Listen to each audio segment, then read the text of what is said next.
Okay, hello. Time for number 18. Today is October 9th, 2021. Real quick, I was very annoyed that yesterday at the end of my video, in the last 5 seconds, I got the date wrong. I said 7th when I should have said 8th. The second I turned the camera off, I realized, and it's so frustrating to talk for 45 minutes and be pretty much happy with everything I said, and then on the very last thing get something wrong, and I can't edit that part out. So whatever, gotta live with it. Mistakes happen. So today I want to talk about my video from yesterday. I want to talk about cancel culture, and I want to talk about extremism a little bit that I ran into yesterday online. So first of all, number 17 was about transgender people, and just speaking from experience with the tweet that I put out that I talked about in number 17, I know that this thing can sit here and be unviewed mostly. It'll just sit there quietly, right? But it's somewhat like a time bomb, because all it takes is for the one wrong person to find it. It's just going to take one trans rights activist to find it with some, doesn't even have to be a big Twitter following, but all they have to do is retweet it, call me a transphobe, cut out one of the parts, maybe clip out any part of it, really, I don't know. But suddenly, it could be weeks, months from now, suddenly I'll get the attention that I don't want, and then I'll get banned because they're going to report my YouTube channel, they're going to call me transphobic. So I don't know, I hope that doesn't happen, but I just know that this thing it's sitting there like a time bomb now, and maybe I'm on limited time on this channel. We'll see. That was probably, just speaking from experience, I know that what I said in that video is very much contradictory to the woke. I hesitate to use the word woke. I don't really know what other word to use for people that... This is why I want to talk about extremism. I believe there is extreme leftism and extreme rightism. And I was sort of going to touch on both of them and just sort of talk about how I view them, how I interpret them, and where I think they are in society. Like, I think that one thing that's pretty clear to me is that the extreme left-wingers are convinced somehow that the extreme right-wingers are more dangerous than they are, when in fact the levers of power in general, the levers of power, and when I say that I mean everything from classic media to social media to just our institutions right now. I mean, Biden's president, he's a Democrat, but generally the left controls more of the media space. I mean, all of the tech companies are, I don't want to make any claims that... I just don't see Nazis in charge of companies right now, I mean, maybe secretly, that's always the theory. There's always that there's internalized racism. Maybe they don't know about how racist they are, or maybe they do and they're just dog whistling and secretly gathering power. Or, I've heard... Part of the reason I'm thinking about this is because on Discord yesterday, on the Forward Party Discord, Discord is a server where you can talk to people, and it's where a lot of the Andrew Yang / Forward Party people are now getting together to start to organize. And one person started a channel on there, a kind of a sub server called Inclusivity, and that inclusivity is one of those three words that rings alarms for me, because you have diversity, equity, and inclusivity, right? DEI, diversity, equity, inclusion. And those are like those are three big words for the people who consider themselves social justice, activists or warriors, really. And I don't think that those three things belong in the Forward Party, and I mean, I already know how controversial that is to say because I talked to this guy about it. And he was, I mean, kind of yelling at me through Discord. He was doing the all caps. Like, I was trying to say that in the Forward Party, we don't need to talk about racism. I think that racism should be saved for later. Like, the point of the Forward Party is to fix the system that will allow us then to fix the problems about racism. And so this is kind of what I want to talk about the extremism for. It's because I think that we have this thing happening in our country right now where we have people on the left who are becoming more and more focused on racism.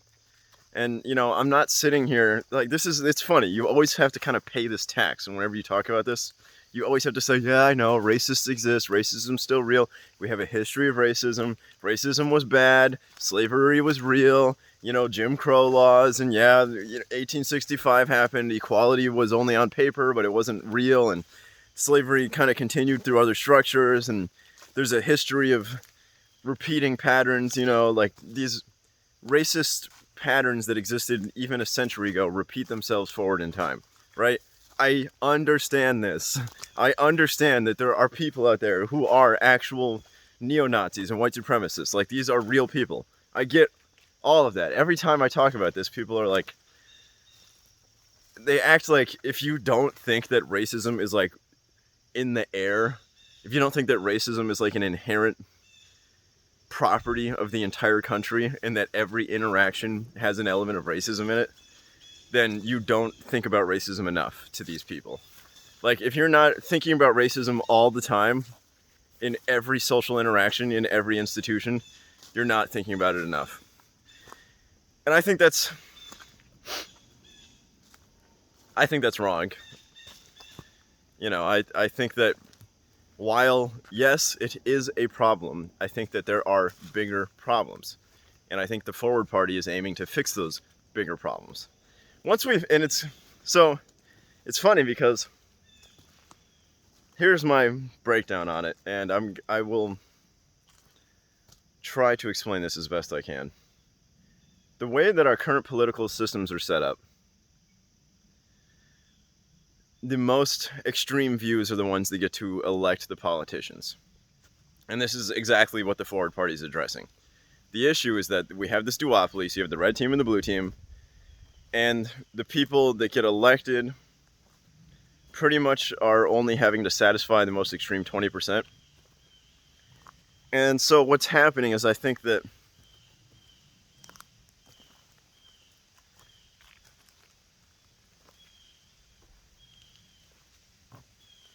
we have a vicious pattern, like a self-feeding loop, self-reinforcing loop that's happening, where the more extreme politicians get in, because the extreme people are putting them in, because they have that power now.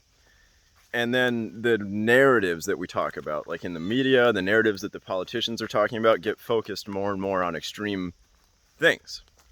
And so we have more and more politicians very focused on race and racial issues. And I don't know how anybody can argue that we're not pretty dang focused on race right now. Like, after the George Floyd riots especially. Like, personally, in my own mind, I have never thought about race and racism more than in the past year since George Floyd died. Like, I started a Discord server right at the beginning of the pandemic. You know, when everybody was sent home, I sort of started a Discord server called the Unsafe Space, where we just talked about politics and, you know, shot the shit. I had friends in there, and I included people of all races and genders. You know, it was a very inclusive space, okay? And we just talked about politics and stuff. And when George Floyd happened, all we did was talk about racism for like weeks and weeks, months, really. And depending on who you're talking to, it's truly a never-ending subject. Racism is like, it's bigger than just the individual racism side people. There's systemic racism. You know, I don't want to go into it too much, but what I'm saying is that the further left you get, the more focused on race you get. The more extreme left-wing people get, the more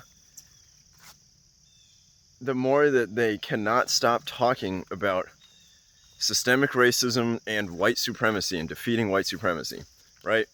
And, you know, again, like, I always have to pay this tax, right? Yes, there are white supremacists in this country. I have seen them on the internet.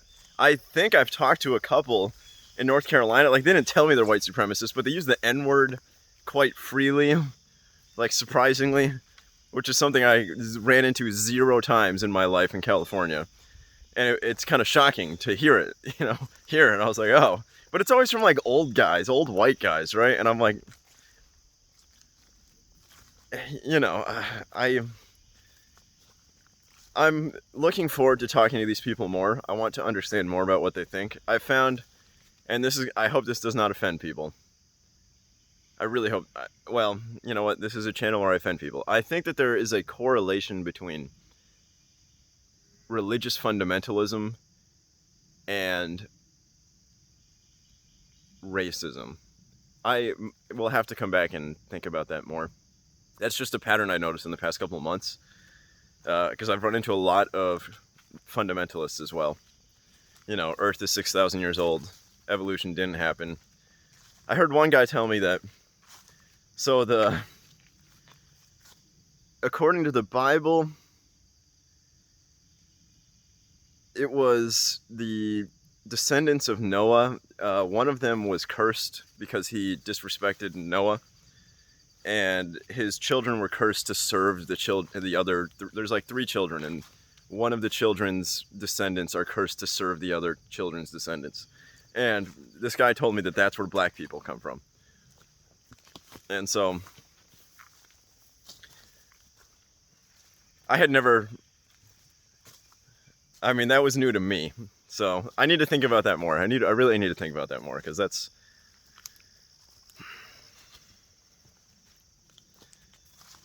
I think the Bible contains more wisdom than people are willing to admit, but I also don't think the Earth is 6,000 years old. I think it's older than that, and I believe humans are animals, and I believe evolution, you know? So there's things to learn from that and things to not learn from that. But anyway, I wanted to say that the people on the extreme left are so focused on defeating white supremacy that what's happening is that they are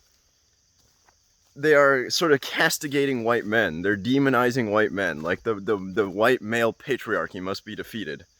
And what I've seen online and what I've seen from the right-wing party and the red team people, I mean, I don't know how anybody thinks this is a good idea, because what you're going to see is, as we demonize white men further and further, which is what's happening, as you get more and more extreme left, you sort of get this demonization of white straight men, right?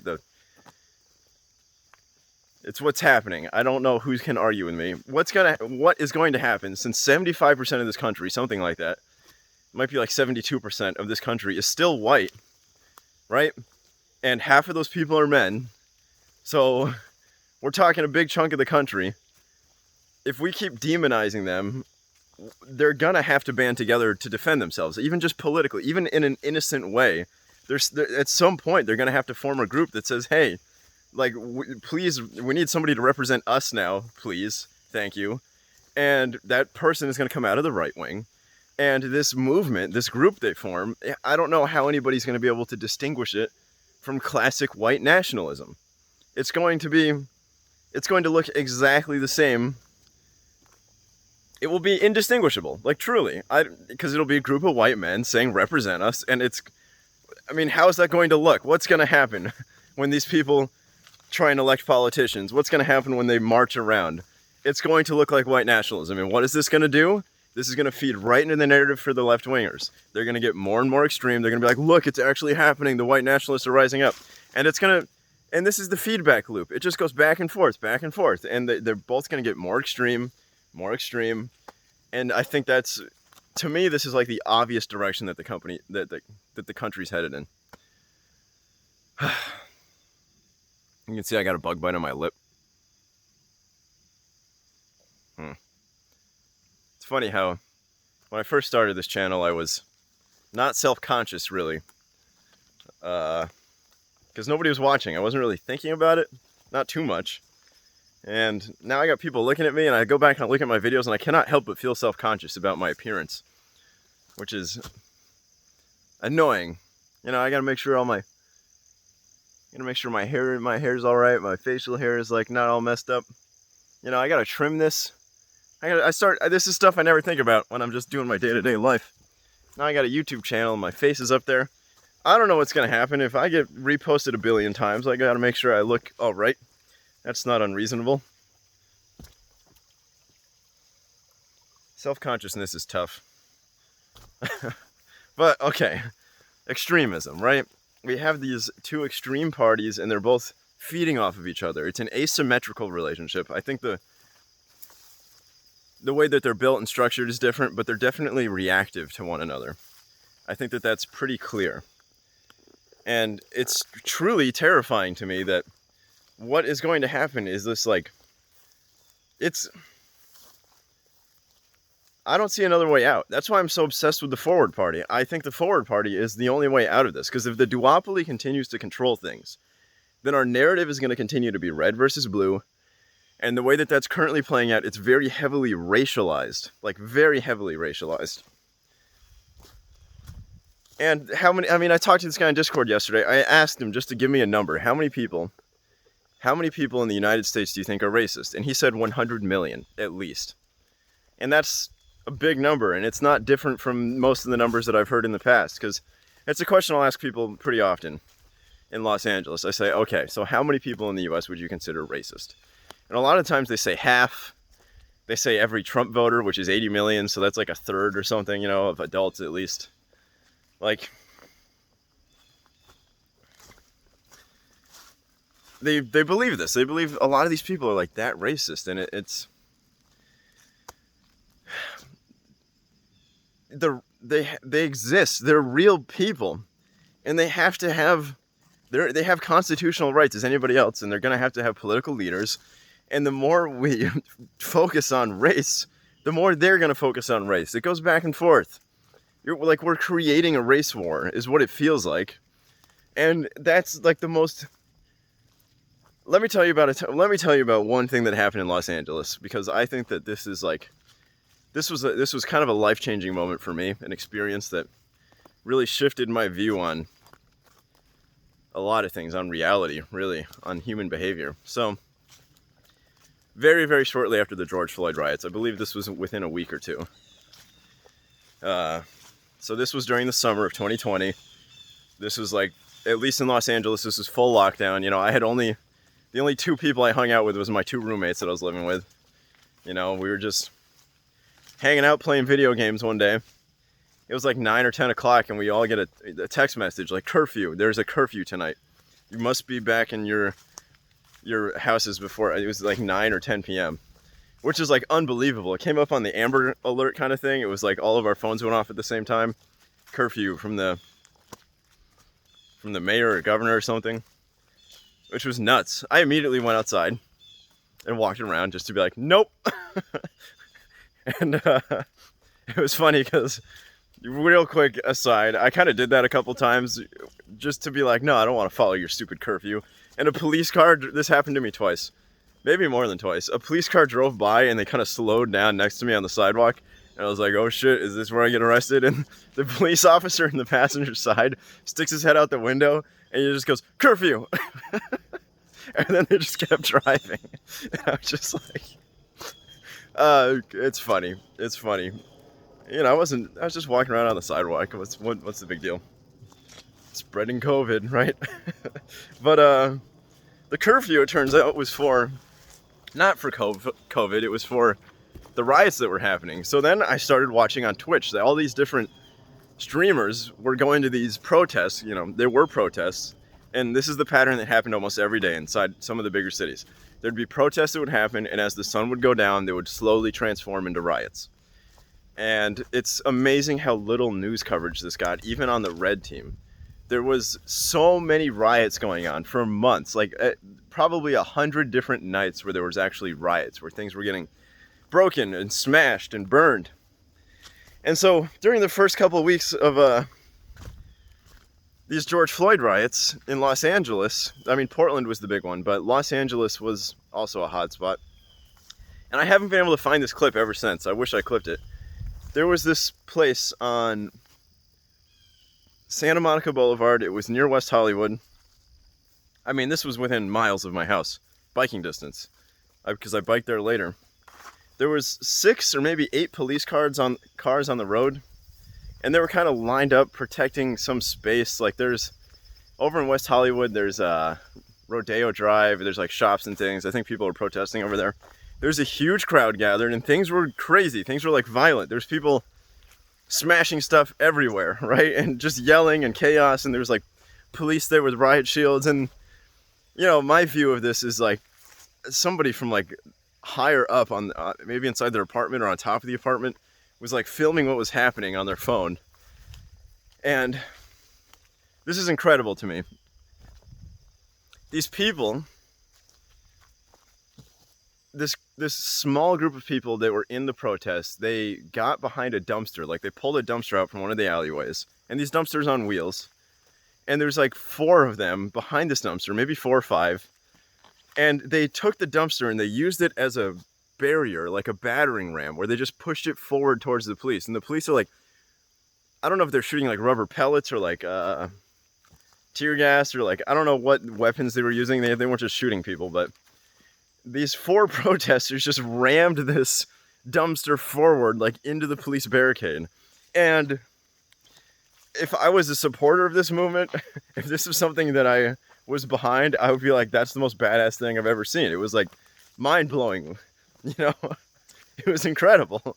But what I realized watching that moment, I was like, holy shit, our society is like much closer to the brink of collapse than I thought it was. You know, my whole life, I was born in 1993. I just assumed that the world was stable, that society was just going to last my whole life, that I never had to worry about any political violence or revolutions, that, you know, America is, for what I was taught, America is like the best country ever, and, you know, we're going to last forever. And that was my general belief. But then on that day, and then during those riots in the following months, just watching people do what they do. So here's where I get back to the extremism and this whole racial thing.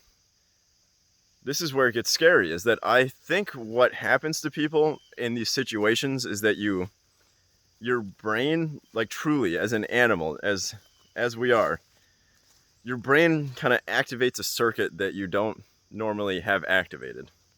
You go into like a mindset that doesn't normally exist. And I think it's fueled by panic and fear. It's fueled by an entire crowd around you, especially. Like if you have 100 people around you all yelling and screaming and there's like chaos, you sort of go into a different mode. You become a different person. And I think this is like intentional. I think this isn't like a bad side effect of humans. It's just probably, I'm going to venture out into the evolutionary territory a little bit.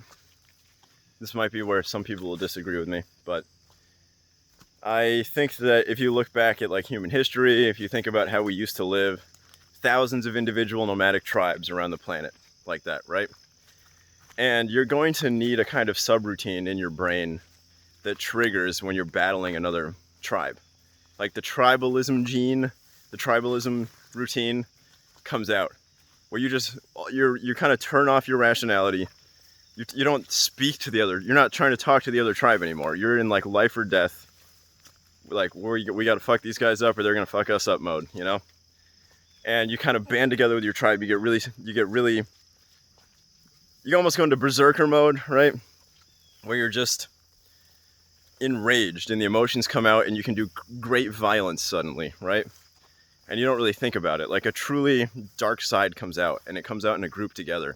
And I think that we're genetically inclined to do these things because, you know, again, from the evolutionary perspective, the tribe that is more capable of destroying another tribe is going to be the one that wins the territory disputes that happen over time, right? And resource battles and things like that. So we are all descendants of tribes that have slaughtered other tribes. Like, so we all have this inside of us. And I think it's still there. It comes out. And so I sort of think that I saw that a little bit in these riots. I saw these people releasing that dark side of humanity. And so what the heck is it going to look like when we have this focus on racial issues? What kind of darkness is going to come out of us on both sides? We're like, really, I think that there is a deep-seated, we have a deep-seated psychological inclination to band together with people that look like us or that we believe are part of our tribe. And we sort of lose our humanity, we lose our rationality, and we become capable of extreme violence. And that's still a possibility. And what we're doing right now is we're like forcing the rise of white nationalism as that's what our politics are doing. They're like creating it, and then it gets bigger, and then they get more scared of it. And then since they're more scared of it, they talk about it more, and they demonize this group more. They go, "Oh my God, we really need to stop them." And then the reaction happens. And again, like I said, it goes back and forth. And this is what I think Yang has been talking about to a certain extent. We got to stop the duopoly. We need to stop red versus blue. If we just add 5 other parties, then the extremism that this back and forth between 2 groups, it will slow down. I mean, to me, this is the only solution. And if you talk to these hardcore people on both sides, the blue team will just say, completely shut down all the racists, right? They're like, we need to shut down the bigots and the racists. But then you follow them up with another question, okay, how many people are racist? And they're like, oh, half the country. So it's like, sure, you want us to just say half the country's like, has no rights, isn't allowed to talk anymore, you know, like, that's not a solution. And then, wow, okay,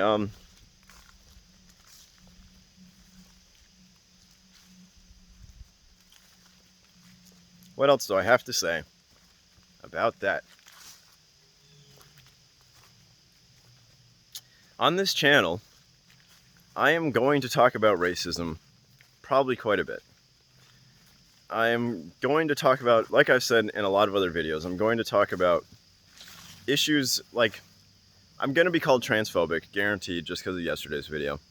And I'm going to be called homophobic because I'm going to talk about gay issues. There's a guy that posted on my video yesterday, and he commented, and he said he's a gay guy. And he commented on my transgender video, and that's cool. I'm glad he commented. But I'm going to probably say things about homosexuality that I think some people will find offensive. I mean, I don't know how many times I have to say this. Again, it's like you have to pay the tax. I truly believe all people have inherent value. I don't want anybody to get hurt. Like, I have this imaginary situation that I know is coming in the future where I'm going to be accused of racism, homophobia, sexism, transphobia. And there's sort of like a court of public opinion. Like, I mean, I don't know where the courtroom is. Maybe it's a YouTube courtroom, you know? But I don't know how to prove that I am not these things. And, like, how do I prove I'm not racist?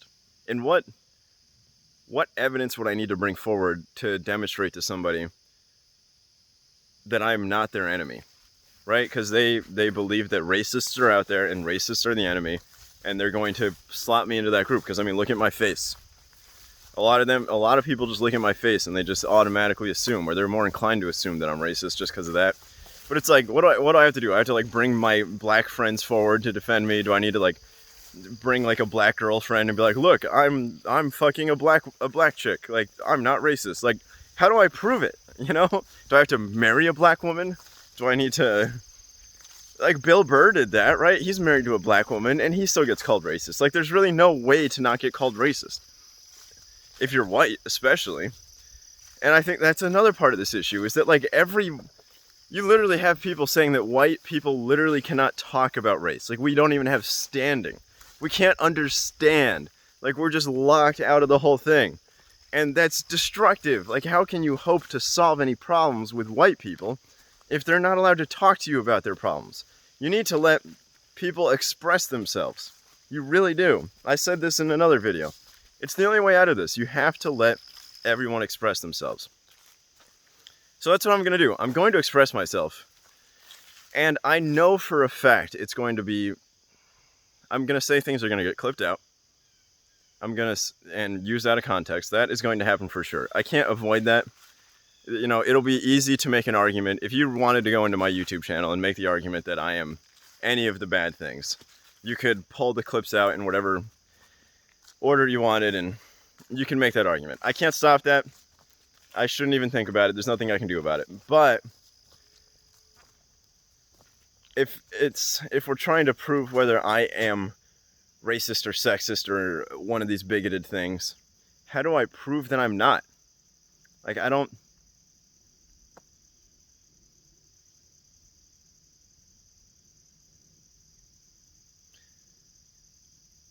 This video went all over the place, didn't it? I keep doing that.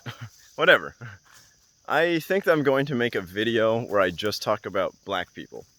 And I won't even have a conclusion or a point. I'm just going to talk about black people. And I'll just, for as long as I can, just an unscripted me talking, and people that are genuine and honestly want to know if I'm racist or not can go watch that video, and I'm just going to speak my mind, what I believe, and then they can decide for themselves based off my speech if I am racist or not, right? Then they can decide. But I don't know if they're going to have the patience to do that. Like, they're just going to take the one clip. They're going to take like the one thing, and they're going to be like, nope, fuck this guy, he's racist, and I'm going to get banned. Well, all right, I do want to end this by saying that I think that these people are losing power. I think these woke identity politics types, the ones who just throw around racist, sexist, and all that, misogynist, the ones that just chuck it around. It's like a spell that costs very little mana to cast, but it caused great damage. And so you have like low-level morons who just cast this spell constantly, just like spamming it out, because it doesn't cost anything to them. If they're wrong, it doesn't matter. It's like free reputation destruction, and it can cause great damage to people, and it can cause like lingering damage, right? If you get enough people, if you get like 100 low-level idiots casting that spell at one higher-level person, it can destroy them. And that's because of the environment we're in. But I think the environment is changing, which is part of the reason I'm making this channel. I feel a little safer saying some of the things I'm saying now, and I think I have a little bit thicker skin. When people start calling me these things, I'll be able to handle it properly, hopefully. And I'll have hours and hours of footage up of me talking where I can refer them. Like, okay, you think I'm racist? Here's an hour of me talking about black people. Tell me if I'm racist. Like, watch this video and tell me if I'm racist. Like, like this guy right here, I'm telling you that I want this country to be a better place. I want everybody within the borders, whether they're legal or illegal, to be protected. I don't want violence. I'm trying to steer the opposite direction of violence, and I think speech is the only way to do that, which is what I'm doing with this channel. I'm speaking, because I think it's the way away from violence. And I mean, they're gonna say, if at this point, if you tell me that if you accuse me of these things, of being a bigot, then you're calling me a liar. And I don't know where to go from there. If you just think I'm lying to you, then we can't talk. We can't talk, and you just... Okay. I talked about extremism, cancel culture a little bit. I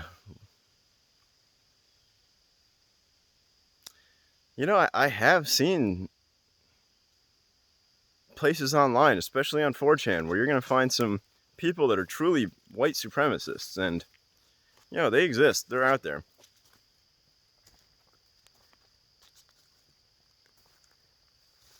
I'm going to settle the differences. It's up to me. I'm going to settle the differences between black people and white supremacists. That is one of the goals of this channel. We'll see how that goes. All right, I'm done with this one. Bye.